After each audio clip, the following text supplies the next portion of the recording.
Welcome back to the Deep Dive. This is where we take a stack of dense source material, articles, research papers, policy memos, and we try to forge it into the most efficient, high-level understanding possible.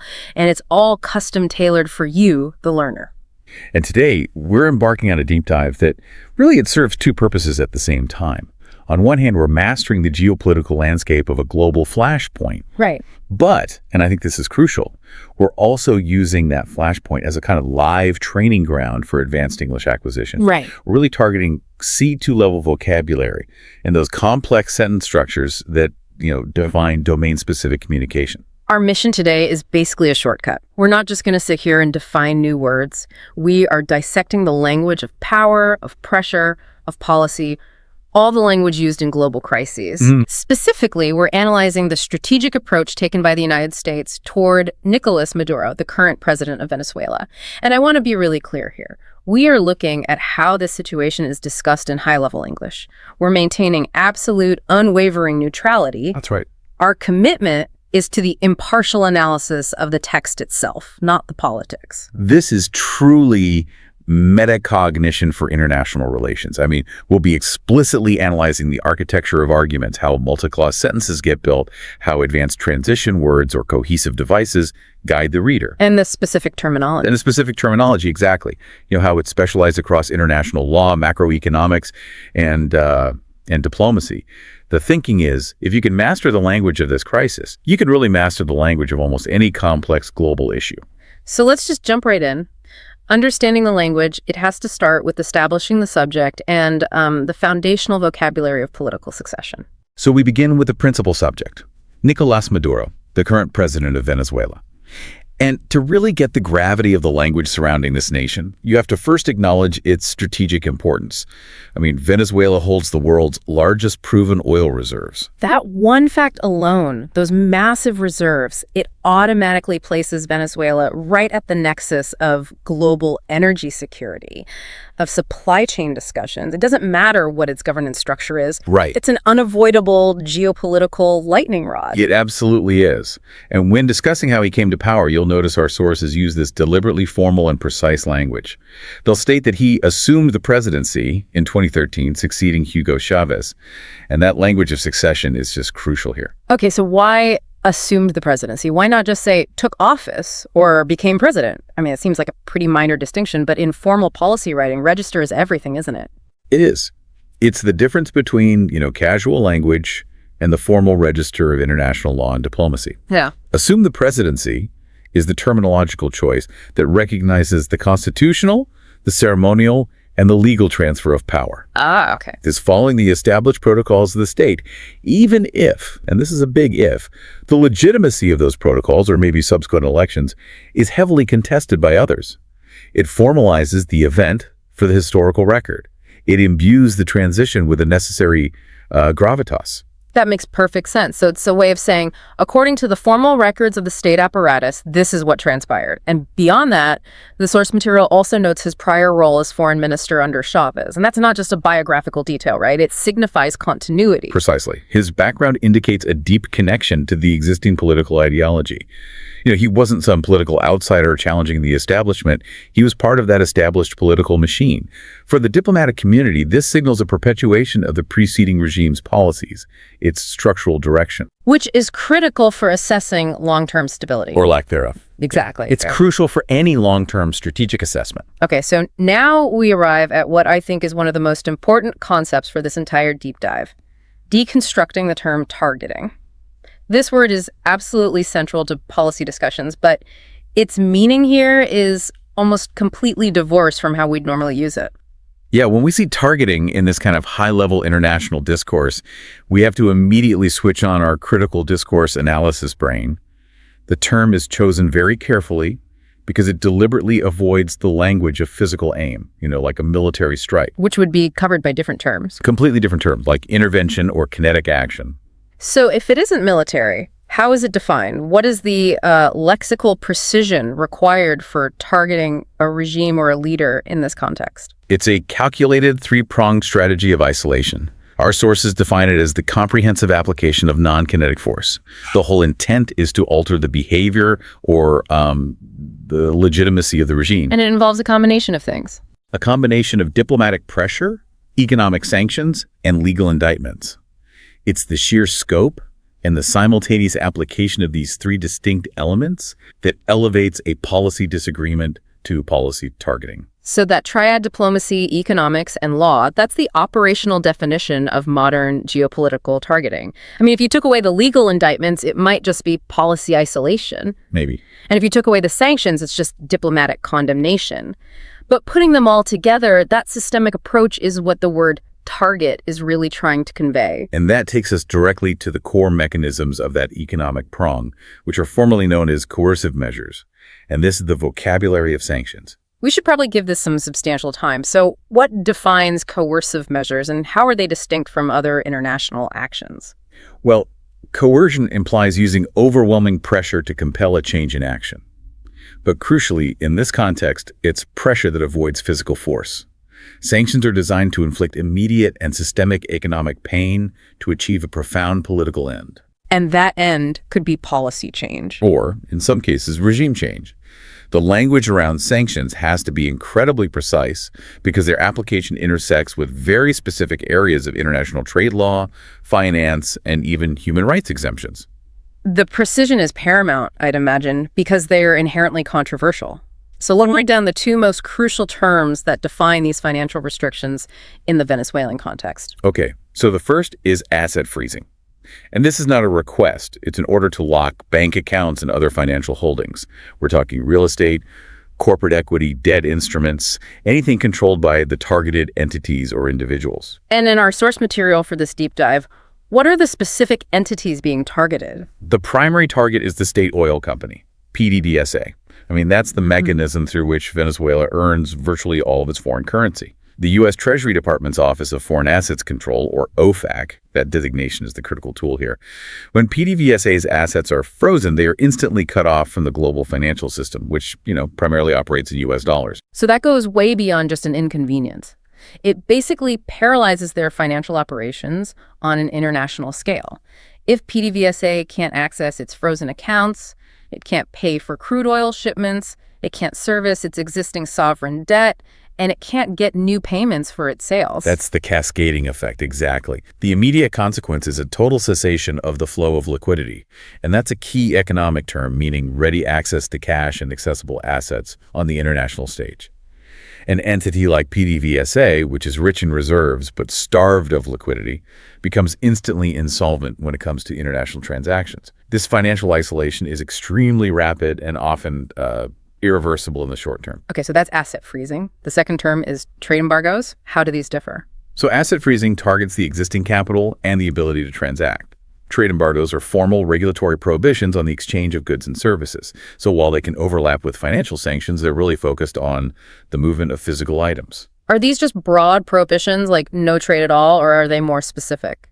Oh, they're often meticulously specific. The embargo on Venezuelan oil exports to the U.S. market, for instance, that aims to cut off their most reliable buyer. But it could also cover the importation of crucial supplies. For example? Well, Venezuela's crude oil is very heavy and sour. It needs foreign diluents to be transportable and refinable. So if the U.S. blocks the sale or shipment of these necessary diluents, then Venezuela's ability to sell its oil even to third countries is severely compromised. So it's a choke point. It's a major choke point. Yeah. And crucially, the sources do emphasize that most embargoes contain specific humanitarian exemptions, usually for things like food, medicine, and critical medical supplies. Though in practice, the complexity of banking and shipping still makes importing these goods incredibly difficult. So that dual action asset freezing, stopping the money, and trade embargo, stopping the goods, it really demonstrates the comprehensive nature of this non-kinetic targeting strategy. And now, let's pivot a little to the language we use to justify these complex mechanisms, because understanding why these measures are taken requires mastering a really specific syntactic structure. Right. This is the hypothetical cause and effect structure, which is just a foundational building block for any C2 policy analysis. The source material gives us the template. The logic is that by restricting financial resources, the targeted government will be forced to change its behavior or negotiate. Let's break down the formal architecture of that sentence. It starts with an abstract nominalization. The logic is that this phrasing instantly establishes an objective, analytical tone. It signals that this isn't a personal opinion, but the presentation of a formal, widely accepted hypothesis or strategic principle. Okay, so after that, we define the action using a conditional clause, often with the gerund form, by restricting financial resources. So that's the how. And then the result follows right after, expressed using modals of necessity or expectation. The targeted government will be forced to change its behavior or negotiate. And notice that structure avoids sounding hopeful or speculative. It asserts a principled causal link. This is a really indispensable structure for formal writing. Yeah. Maybe we can reinforce this for the learner with a few other applications, just to show its versatility in high-level analysis. Sure. Let's take international security. You could say, the logic is that by increasing global surveillance capabilities, international institutions will be better positioned to predict and neutralize transnational threats. Or what about in economic policy? Something like, the logic is that by raising interest rates incrementally, the central bank aims to cool inflationary pressures without precipitating an immediate recession. Or even in jurisprudence. The logic is that by implementing stricter legislative oversight, the separation of powers will be reinforced, thereby safeguarding the integrity of the judiciary. That is such a powerful takeaway. Mastering that structure. The logic is that by doing X, the result will be Y. It instantly elevates your analytical communication. You're not just describing events anymore, you're articulating and evaluating the strategic justification behind them. It's the sound of policy discussion. It really is. So as we transition here, we have to recognize that this geopolitical targeting strategy is absolutely predicated on the internal economic conditions inside Venezuela. Politics and economics are not just related. In high-level analysis, they are, inextricably linked. And that phrase itself, inextricably linked, that's a C2 cohesive device right there. It doesn't just mean connected, right? It implies that if you tried to separate the political strategy from the economic reality, your analysis would be fundamentally flawed. Exactly. So we have to define the core economic issues in Venezuela that provide the backdrop and really the rhetorical foundation for U.S. and allied policy. The sources characterize the nation by two severe, very specific economic maladies, and they require precision vocabulary, hyperinflation and currency devaluation. Hyperinflation is a terrifying word. We need to ground this in reality for the learner and distinguish it from just, general high inflation. Well, hyperinflation is not just high prices, it's a specific economic phenomenon. Economists define it as price increases exceeding 50% per month. Per month? Per month. That's a rate where prices double in less than 2 months. The structural cause is typically the government printing money to cover massive fiscal deficits, and that leads to a complete loss of faith in the national currency. And the functional result is just catastrophic. It completely destroys purchasing power. You see these images in our source material of people needing, massive, heavy stacks of banknotes just to buy basic necessities. Because the money is losing value faster than they can physically spend it. Wow. And that leads directly to the second interconnected problem, currency devaluation. If the currency is losing purchasing power internally because of hyperinflation, its external value relative to stable currencies like the US dollar just plummets. And if the bolivar rapidly devalues, what is the key impact on the nation? It makes imports ruinously expensive. And since Venezuela's own productive capacity has diminished over the years, it relies heavily on imports for food, medicine, critical industrial parts, you name it. So when the currency devalues? When the currency devalues, a container of life-saving medicine costs exponentially more bolivars, which just further accelerates the domestic crisis. These precision economic terms, they become central diplomatic vocabulary because they provide the justification for international intervention based on humanitarian and stability concerns. This is the rhetorical ammunition, as we were saying. And it brings us to the core of critical discourse analysis, analyzing the opposing narratives. The language used by the two sides frames the same economic reality in, diametrically opposed ways. Let's start with the justification from the U.S. perspective. Their policy is consistently framed around a very powerful, values-laden phrase, democratic restoration. That is so carefully chosen. It's not just helping democracy. Restoration implies that democracy was the original legal state of affairs, that it was somehow illegitimately removed, and that the external action is just a necessary repair mechanism. Right. The narrative here is that the economic collapse is a consequence of inherent mismanagement and lack of democratic processes. And that narrative strategically places the blame for the economic crisis solely on internal factors, on corruption, poor governance, the failure of democratic accountability. Therefore, external pressure, through sanctions, is presented as a necessary tool to enforce political change and restore stability. Conversely, and we should probably pause here on this crucial C2 cohesive device. Yes, conversely is vital. It's a highly formal transition that signals a stark, absolute contradiction. It's much stronger, much more academically rigorous than just saying however, or on the other hand. It really prepares the listener for a diametrically opposite perspective. So what is that opposing perspective, the one articulated by the Venezuelan leadership? The leadership shifts the locus of blame entirely. They argue that the economic hardships, the scarcity of goods, the difficulty in getting credit, all of it is caused by the sanctions themselves. They describe U.S. policy using a highly militarized term, economic warfare. Which is a masterclass in linguistic framing. By using the word warfare, they elevate the economic restrictions from just being policy tools, which are subject to international review, to being acts of aggression. It invokes the language of international conflict. It's a critical rhetorical move. It shifts the burden of humanitarian suffering, the scarcity, the devaluation away from domestic policy failures, and squarely onto the external sanctioned power. Their position is that the U.S. is actively trying to starve the country into submission. And understanding this discursive clash is so key to C2 language acquisition. The exact same event, an economic collapse, is simultaneously described as mismanagement and corruption in the U.S. narrative and economic warfare in the Venezuelan narrative. The choice of vocabulary reveals the political objective. And we should probably integrate the first prong of that targeting triad here, diplomatic pressure. Because while sanctions and legal actions are very dramatic, these persistent diplomatic efforts are the ongoing background noise. Right.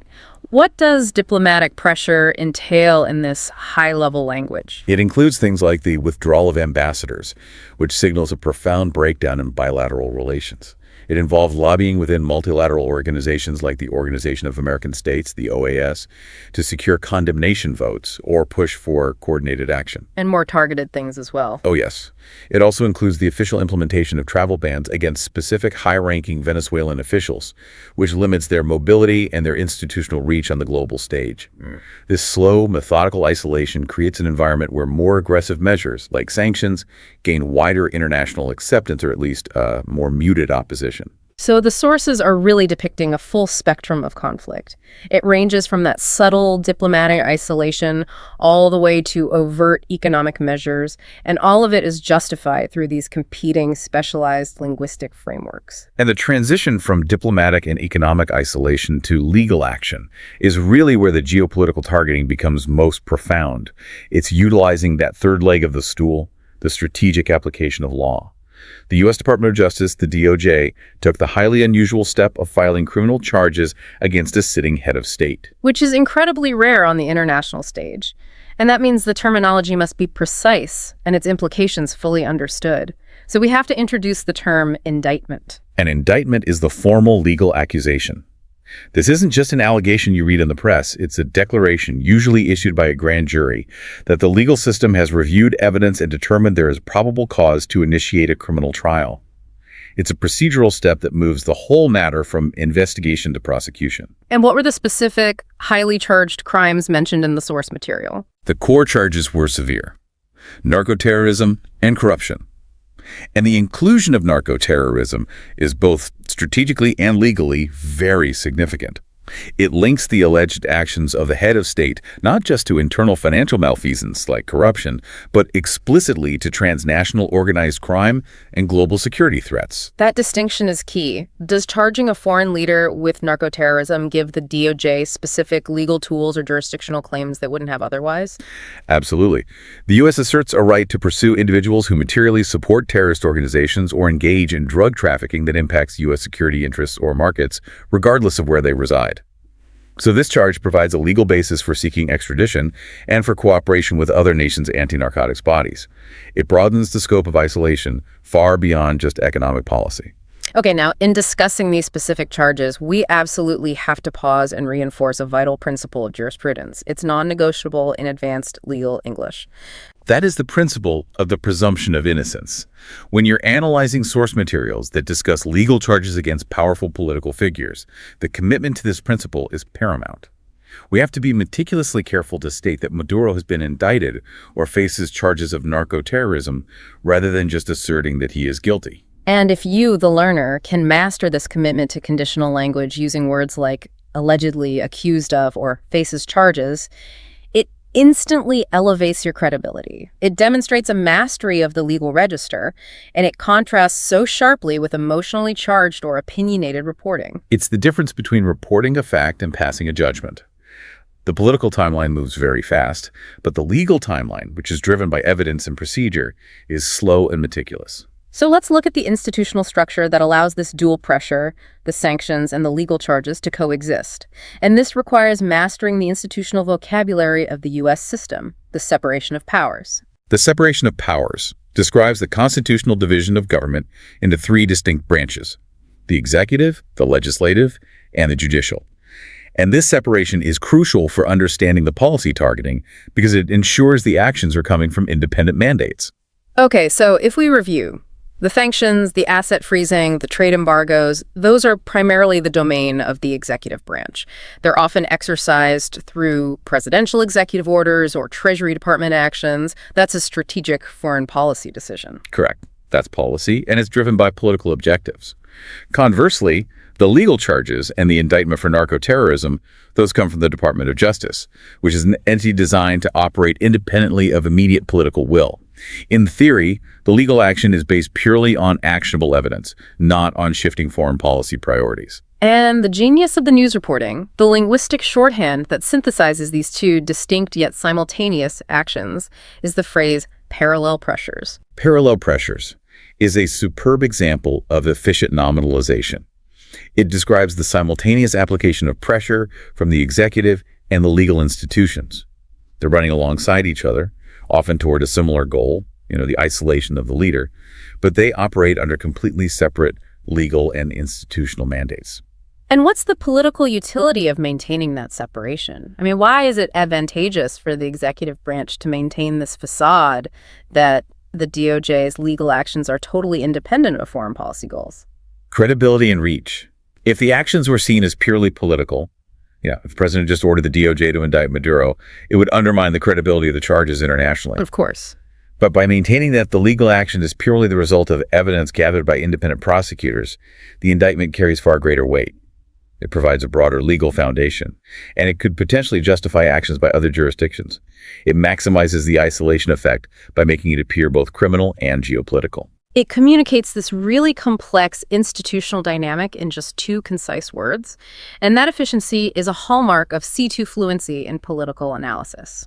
As we start to conclude our analysis of this targeting strategy, we really must turn to the objective description of impact. And this requires using objective, empathetic, and policy-relevant language, regardless of who is assigned the ultimate political blame for the outcomes. Right. We're focusing on the humanitarian impact that results from this complex interplay of domestic policy failures and international sanctions. We need to move beyond simple descriptions. First, population movement. We have to use the term migration flows, avoiding simpler phrases like people moving. This refers to the large-scale, quantifiable, and systematic movement of people across international borders, and it's usually driven by distress. And why is that the preferred term? Well, it's the terminology used by international bodies like the UN. It treats the movement as a major, ongoing phenomenon that requires coordinated regional refugee crisis management. The sources emphasize the immense scale. We're talking millions of Venezuelans who have migrated to neighboring countries like Colombia, Peru, and Ecuador. This requires those states to allocate billions in resources. Using migration flows ensures the discussion stays within the policy domain. Focus on data and coordinated response, not just anecdote. Exactly. Okay, second, let's address material deprivation. We can use two objective terms: scarcity of essential goods and infrastructure degradation. Scarcity of essential goods is the formal language for describing the breakdown of the supply chain necessary for human survival: food, medicine, clean water.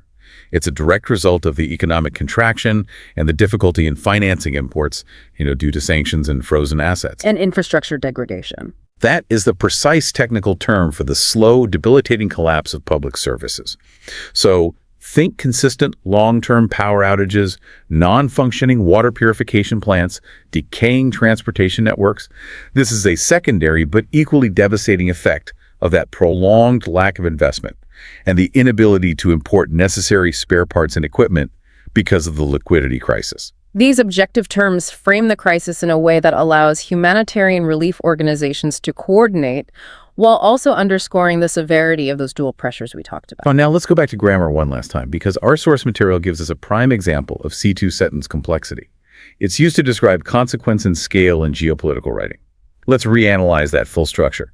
As a result of economic contraction, millions of Venezuelans have migrated to neighboring countries, precipitating a regional refugee crisis. Okay, let's break down the efficiency of this sentence step by step. It starts with the dependent clause of cause, as a result of economic contraction. And notice the use of that C2 economic term, contraction.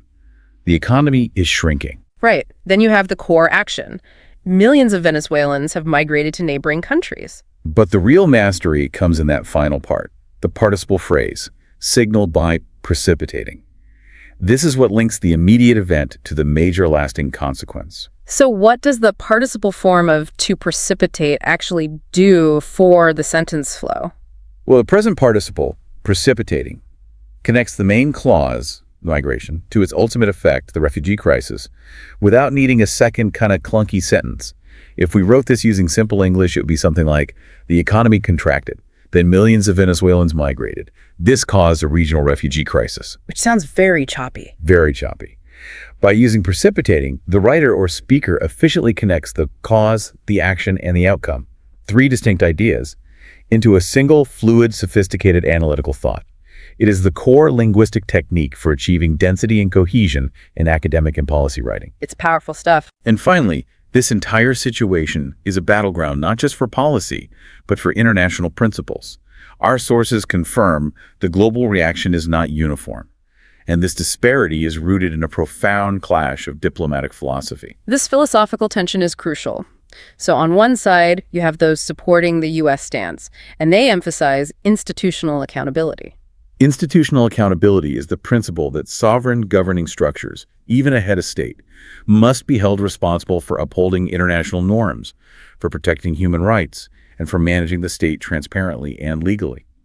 When supporters of U.S. policy look at Venezuela, they see a fundamental failure of this accountability, which, in their view, justifies external pressure. But the opposing side champions two foundational concepts of the post-World War II international order: national sovereignty and non-interference. National sovereignty is that sacred principle, often enshrined in the UN Charter, that asserts that every state possesses exclusive jurisdiction within its own defined territory.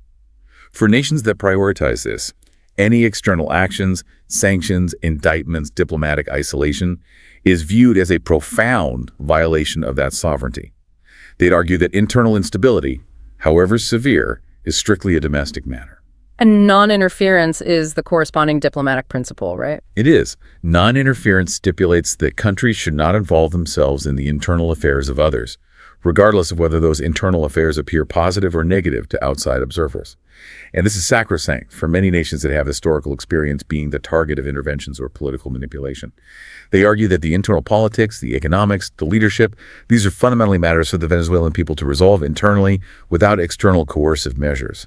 So we can really synthesize the entire geopolitical conflict as a tension between, on one hand, the defense of human rights and institutional accountability, and on the other, the respect for national sovereignty and non-interference. It seems like the ultimate moral and legal tension defining modern global crises. And understanding this clash is absolutely essential, because when you read diplomatic memos or speeches at the UN Security Council or official reports, you can immediately identify a nation's core position based on whether they prioritize the language of sovereignty or the language of accountability in their opening sentence. So this deep dive has provided a really intensive study of both geopolitics and advanced language mechanics. We haven't just covered the political biography and the language of succession. We've defined the precise, non-kinetic meaning of political targeting, that triad of diplomacy, economics, and law. And we've mastered the core vocabulary of economic sanctions, understanding the cascading effects of asset freezing and trade embargoes, and distinguishing hyperinflation from just general economic difficulty. We've also dissected specialized legal terms like indictment, narco-terrorism, and that essential concept of the presumption of innocence. Most importantly, for your C2 mastery, we've broken down how policy justification is constructed, that The logic is that by XY structure and how complex consequences are seamlessly linked with words like precipitating a crisis. It shows you how to compress sophisticated analytical thought into efficient, formal sentences. And remember that language mastery at this level, it comes not just from knowing the definitions, but from persistent exposure to and analysis of these long, cohesive sentences. Your job is to distinguish between the emotionally charged language like economic warfare and objective factual reporting that respects legal and institutional principles. And as we always do, we want to leave you with a final thought, a linguistic challenge to mull over that directly uses the vocabulary and the analytical tools we've discussed today. We spent some time analyzing the distinction between targeting a leader versus sanctioning a regime. And the choice of nominalization turning that action into a noun is the key difference here. So, considering the institutional and legal context we just discussed, how does the choice of using the term sanctioning a regime versus targeting a leader affect the legal and institutional perception of the action? Well, think about it. If the action is framed as sanctioning a regime, it implies the action is institutional and policy-based, linked primarily to diplomatic and economic pressure.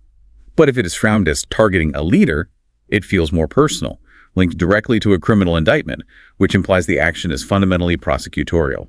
So that small linguistic shift changes the geopolitical implications entirely. It influences whether the action is seen as a foreign policy decision or more of a transnational law enforcement operation. That is the power of lexical precision and critical discourse analysis in the realm of high-stakes international relations. Thank you for joining us for this intensive deep dive into the language of crisis. Keep practicing, keep analyzing the complexity, and we will see you next time. Okay, let's unpack this. Welcome back to the deep dive. It's good to be back. If you are just joining us now, well, you're clearly ready to move past just defining the conflict. Right. You're here to start analyzing the strategy and really the semantics of it all. Indeed. In the first part of our deep dive, we really tried to ground ourselves in that foundational vocabulary. The structure of sanctions, the nature of these legal indictments, and the essential economic backdrop of a country under just intense international pressure. And that was all stable ground, you could say. It was descriptive. It was. But today, we're leaving that descriptive phase behind. We're stepping into the much murkier waters of political legitimacy. And shifting global strategy. Exactly. And the highly specific language that is used to justify all of those shifts. Our goal isn't just to catch you up. It's to equip you with that advanced linguistic toolkit. That C2 proficiency. That's it. The kind you need to read and, write about complex geopolitics with some genuine insight. I think that shift you mentioned from the static description to analyzing a fluid moving strategy, that is the hardest part for so many learners. It really is. It requires us to sort of abandon the idea that foreign policy is always based on some kind of moral consistency. Precisely. Yeah. You have to be able to analyze policy through the lens of pure self-interest. And necessity. And necessity, which, as you say, often completely contradicts the stated values of a country.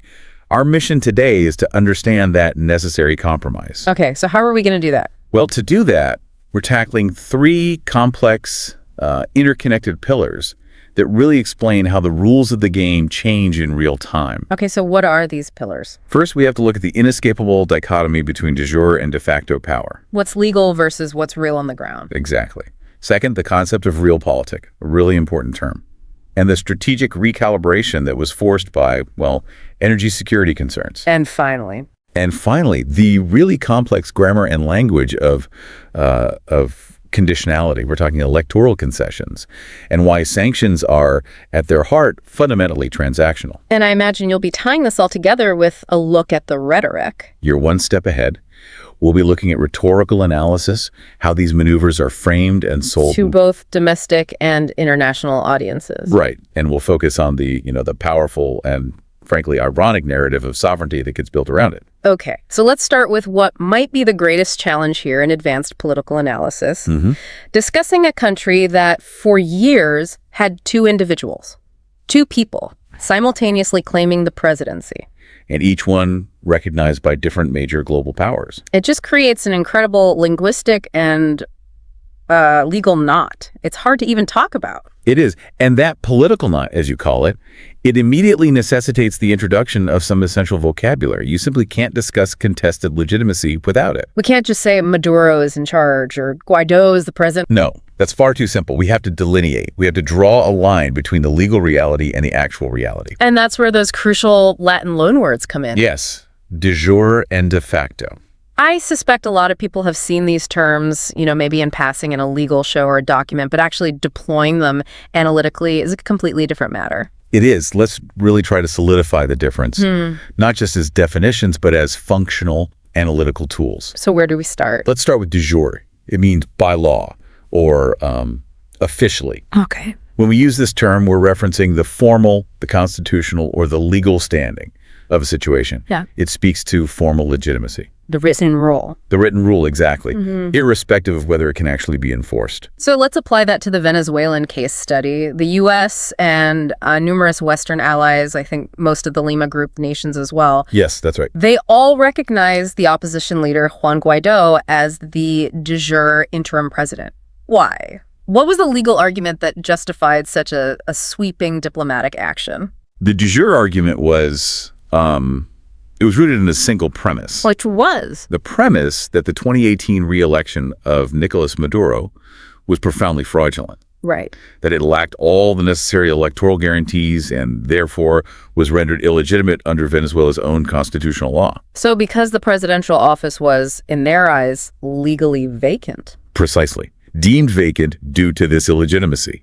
The argument then stated that the head of the National Assembly, who at the time was Guaido, was the constitutionally designated figure to assume the interim presidency. And his job was to call new elections. To call new, free, and fair elections. That was the legal framework, the written rationale behind the whole policy. And that legal truth, that de jure recognition, it held immense diplomatic weight. It got Guaido meetings at the White House. It did. It gave him control over frozen Venezuelan assets abroad, recognition at the Organization of American States, the OAS. All of that, and this is the crucial part. Yeah. If the de jure reality was one thing, the de facto reality on the ground was something else entirely. Exactly. De facto.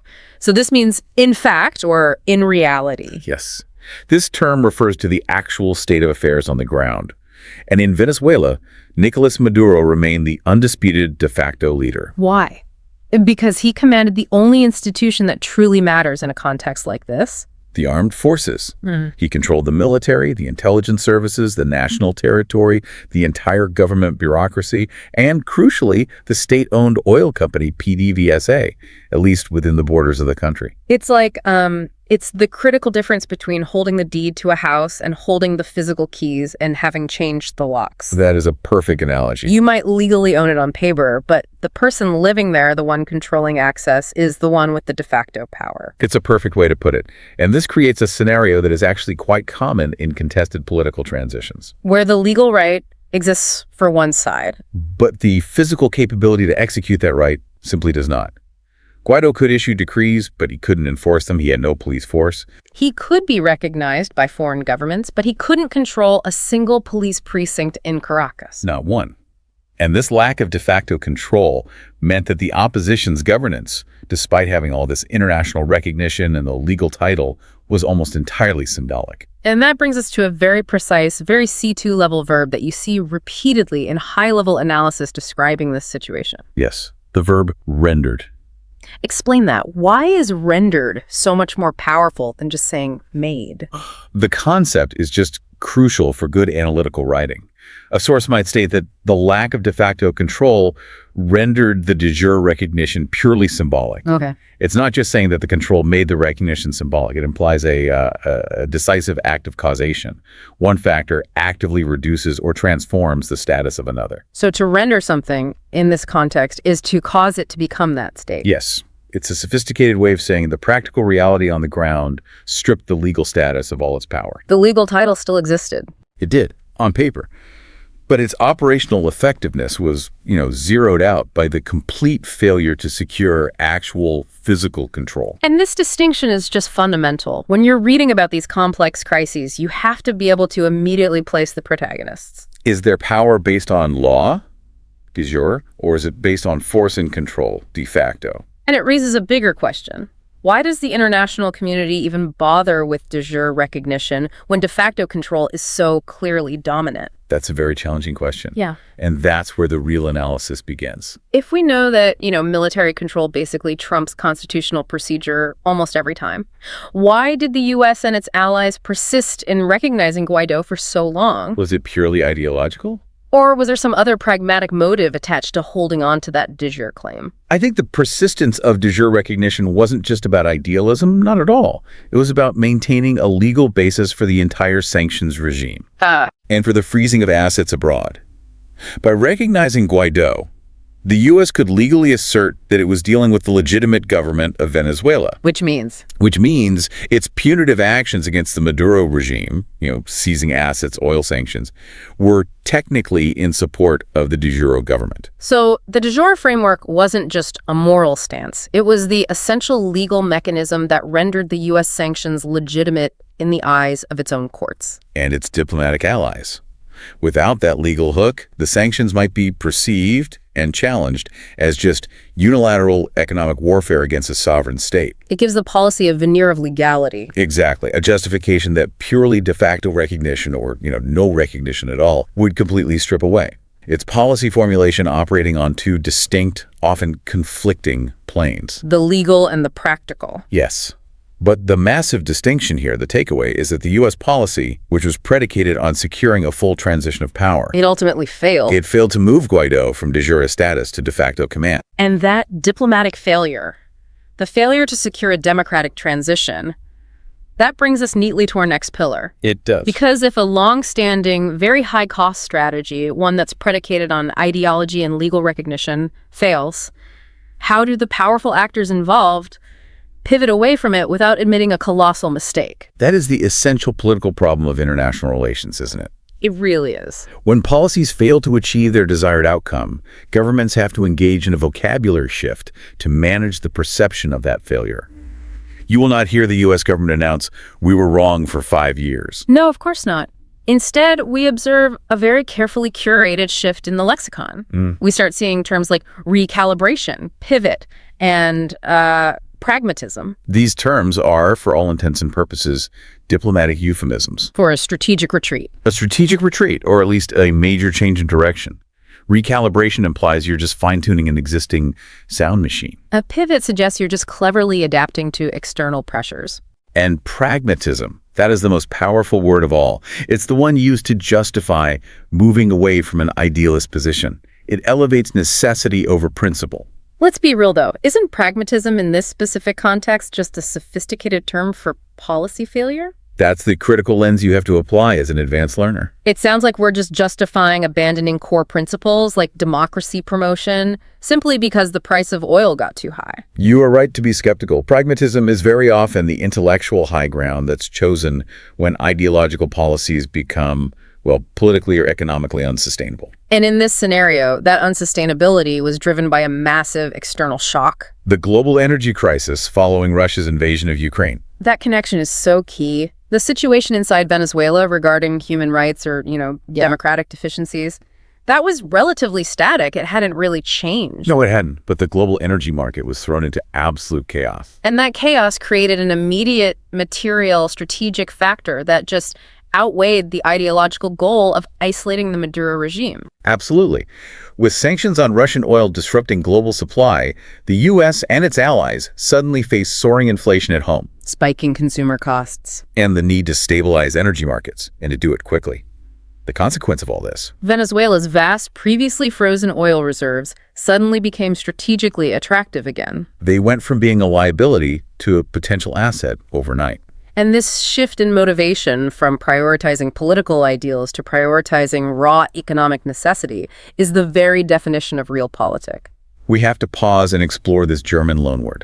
We really must, because it encapsulates the entire shift. So realpolitik, it translates literally to reality politics. It does. It is a diplomatic philosophy where policy is dictated exclusively by material and practical factors. Things like national interest, energy security, economic advantage. Right, rather than by theoretical or ethical objectives like promoting democracy or upholding human rights or just being morally consistent. It sounds ruthless. It basically says, we will do business with whomever keeps our economy stable, regardless of their internal governance. It is entirely transactional, and it is, by definition, devoid of ideology. Can you give us a historical example? Of course. A classic historical reference point, if we want to understand the power of Realpolitik, is Henry Kissinger's strategy for Nixon. The opening to China. The opening to China. Ideologically, the U.S. was firmly, publicly opposed to communism. But pragmatically, balancing the power of the Soviet Union required a strategic relationship with China. So the ideological objective took a backseat to the strategic advantage. It had to. Sure. And here, in our case, the strategic advantage is energy security. The moral imperative to isolate a dictatorship suddenly takes a backseat to the practical imperative of securing oil. And reducing global price spikes. Which in turn alleviates domestic political pressure on the U.S. administration itself. It's all connected. And this kind of shift requires new diplomatic terminology to describe the change in the relationship. We move away from the language of isolation and maximum pressure and towards the language of what? Towards the language of thaw and rapprochement. The metaphor of a thaw is powerful. It implies something that was frozen solid is now returning to a state of flow. It signals the initial easing of hostility in a previously glacial relationship. It's the first crack in the ice. And then rapprochement. That's a beautiful, very formal term, French origin, right? It is. It means the establishment or the resumption of harmonious or cordial relations. But crucially, it implies this happens after a period of conflict or deep disagreement. Yes, after estrangement. It signals that both sides are acknowledging a shared need to move forward, even if they don't like each other. When high-level publications use these words, they're signaling a massive underlying shift without needing to explicitly state the old policy failed. Precisely. And the sentence we analyzed earlier perfectly captured this. Let's hear it again.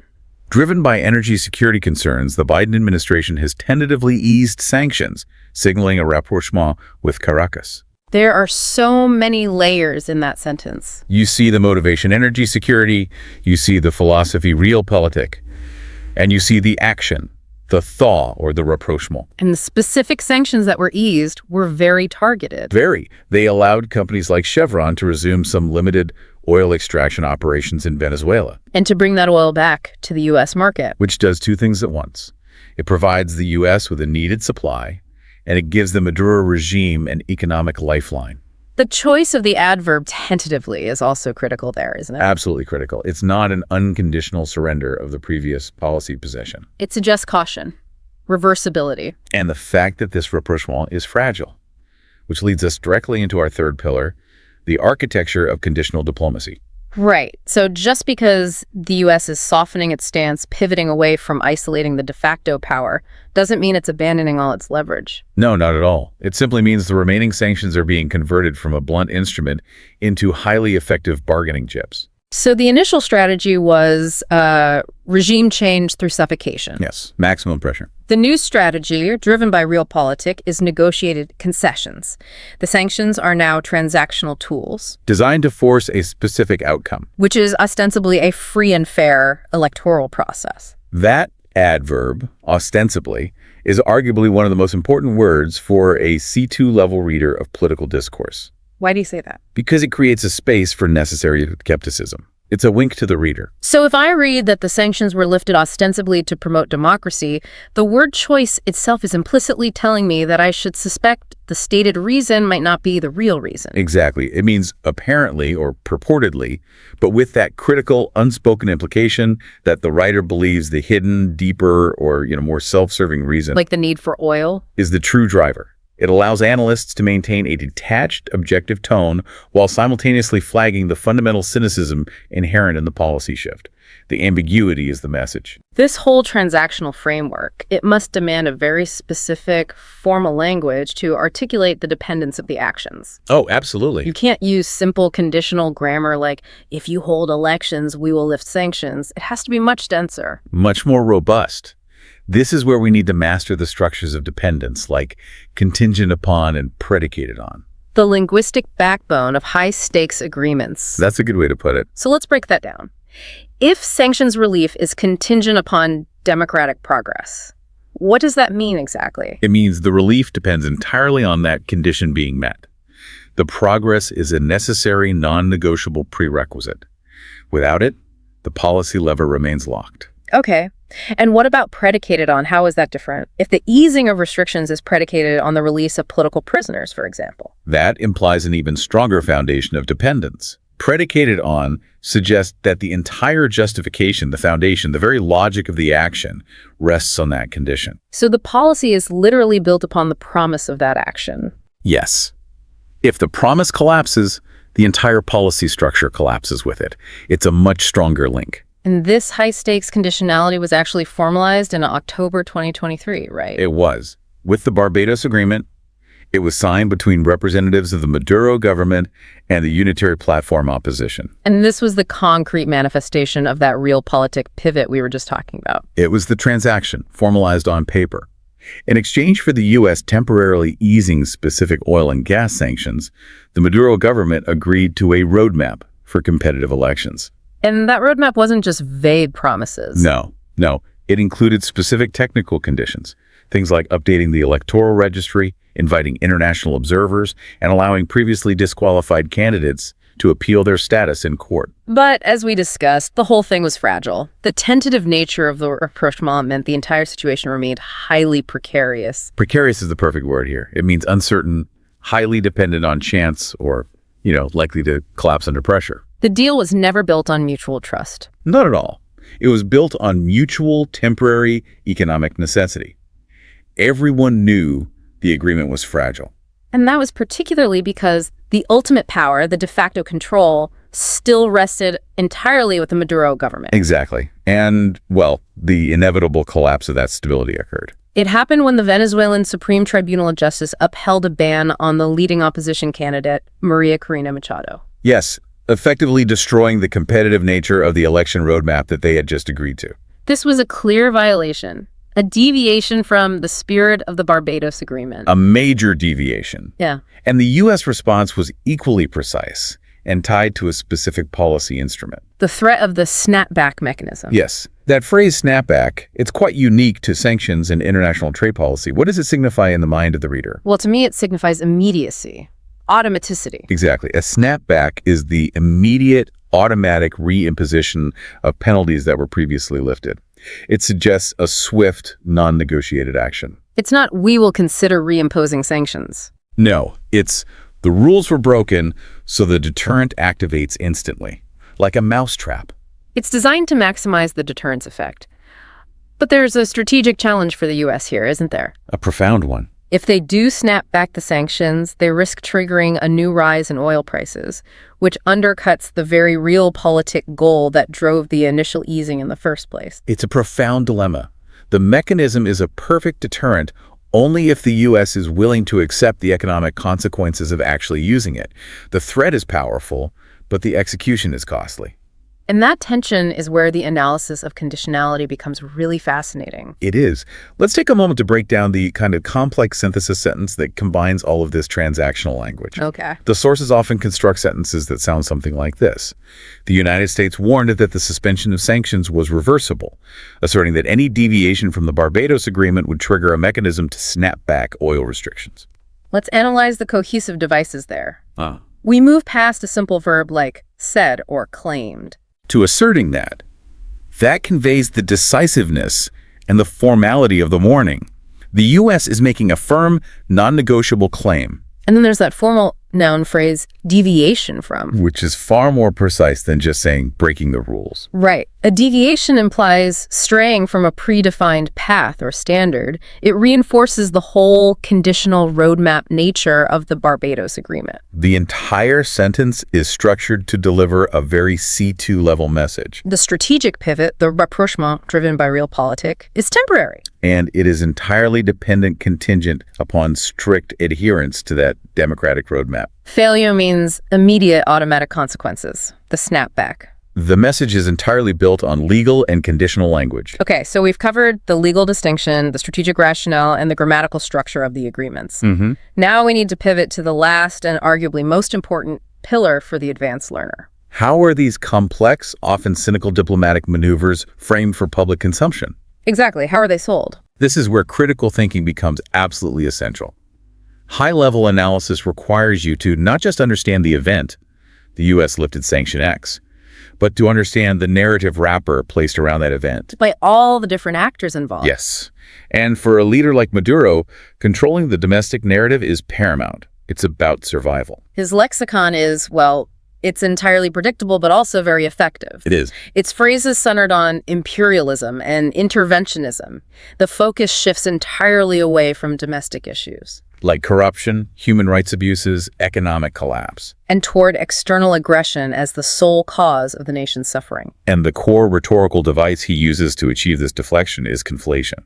Let's define conflation, not just as merging ideas, but as a strategic political tool. Conflation means merging two distinct or separate concepts into one composite idea. It's often done intentionally to blur the boundaries. To transfer the attributes from one thing to the other. Exactly. It creates a false equivalence that is politically very expedient.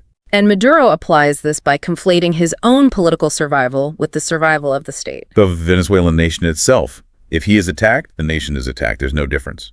So his administration, a specific political and party apparatus, becomes rhetorically indistinguishable from the entire sovereign country. And the narrative result is incredibly powerful.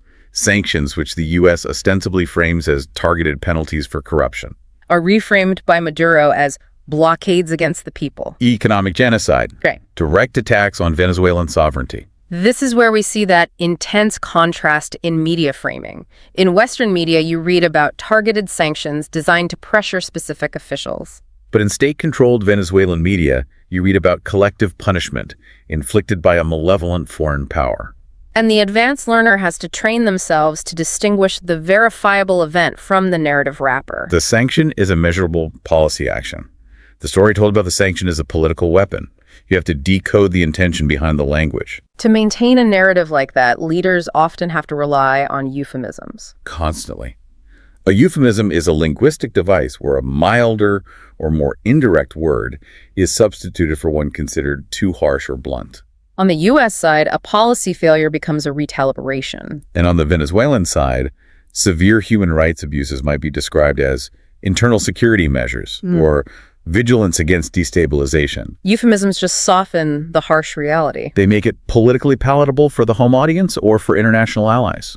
And if we listen critically to this rhetoric of sovereignty and anti-imperialism, it exposes a massive economic paradox. A paradox that demonstrates both the resilience and the cynicism of the Venezuelan system. You're referring to the economic stabilization that's been seen in recent years. Yes, which has often been achieved through widespread dollarization. Now, This is the ultimate contradiction. explain that. Dollarization. It refers to the unofficial, often necessary adoption of the U.S. dollar for large transactions, for savings, and even for daily commerce.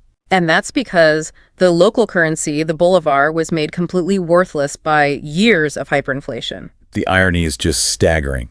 The political system that relentlessly attacks the U.S. and rails against imperialism using the most extreme anti-American lexicon. It survives and stabilizes its commerce because its citizens functionally rely on U.S. currency for any kind of stability. The paradox is that the country targeted by U.S. sanctions finds its only reliable economic anchor in the currency of its primary geopolitical adversary. It's contradictory on the surface, but it's functionally necessary for survival. And we have to ask, who benefits from this necessary evil? While the rhetoric remains fiercely anti-imperialist, the de facto use of the dollar has created stability for a specific layer of the economy, Those tied to oil or foreign trade. which allows the regime to loosen controls and ease some internal dissent through moderate economic improvement, all while still blaming the U.S. for the initial crisis. This just forces us to recognize that understanding complex geopolitical events isn't about identifying who is right or wrong. No, it's about understanding the function of contradiction, the utility of ambiguity, and the power dynamic created when de facto control clashes with de jure ideals. And that is the essence of C2 proficiency in this field. It is. We've moved from defining sanctions to recognizing that sanctions are merely levers of realpolitik. Levers that exist within a transactional framework structured by conditional grammar. And obscured by rhetorical conflation.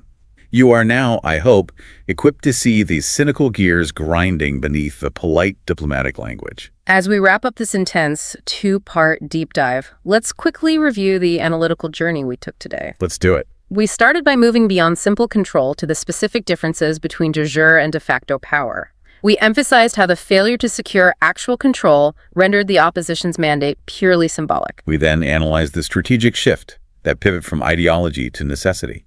We explained the power of Realpolitik driven by energy security, which led to the diplomatic thaw and rapprochement with Caracas. We then analyzed the language of negotiation and deterrence, focusing on those structures of dependence like contingent upon and the powerful yet costly threat of the snapback mechanism, which is used to discourage any deviation from the agreed-upon democratic roadmap. And finally, we examined narrative control, specifically the rhetorical device of conflation used to turn targeted sanctions into attacks on the entire nation's sovereignty, resulting in that massive economic paradox of surviving hyperinflation through dollarization. Our hope is that this intensive deep dive has provided you with the necessary intellectual tools to approach high-level news publications, whether it's foreign affairs or serious daily analysis, with greater confidence and real analytical depth. You now have the linguistic ability to see the motivations hidden beneath the polite or sometimes aggressive diplomatic language. And now, your challenge for this week. Something to mull over and explore on your own that applies these concepts immediately. Go out and find a news article about any ongoing geopolitical conflict where diplomatic pressure or negotiation is involved. First, your mission is to identify one specific example of conditional language at work. Look for phrases that explicitly link two actions together. And if X, then Y statement that uses phrases like contingent upon or predicated on. And second, identify one example of a euphemism being used to describe a harsh or unpleasant political reality. Look for those softer words used to mask difficult actions, maybe describing severe military action as a surgical intervention or mass job cuts as fiscal consolidation. This will reveal the narrative spin at work in real time. Keep decoding the world one complex sentence at a time. Thank you for joining us for this advanced deep dive. We look forward to seeing the insights you derive from your challenge.